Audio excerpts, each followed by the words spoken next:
Hi, I'm Lacey.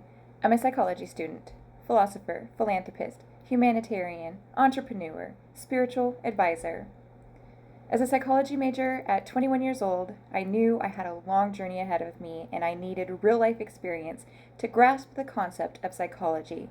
So I took to trade schools, work, and my own personal journey in therapy began. I have learned the most crucial part of doing psychology is having a deep comprehension of emotions. For example, this morning I began my day with a spark of excitement as I prepared for a one-day training.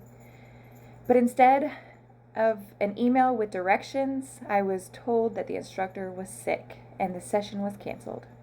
At that moment, my anticipation shifted to frustration. This experience underscores a fundamental truth about our humanity. We are complex beings, deeply affected by our emotions. With us being 5 years post-pandemic, we are still learning to navigate the trials, and it's essential to recognize that feelings are a part of our shared experience. Psychologists like Carl Rogers have taught us that the importance of embracing our emotions, understanding that they can guide us into our own personal growth.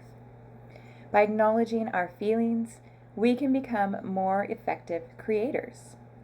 While I couldn't change the circumstance of a canceled class, I have the power to decide how to respond. Inspired by the insights of philosophers like Viktor Frankl, who emphasized the freedom to choose one's attitude in any situation, I took a moment to process my emotions. I allowed myself to feel the frustration, but then consciously chose to cultivate a mindset of gratitude and resilience. As a psychology student, I understand the significance of emotional regulation and the impact it has on our well-being.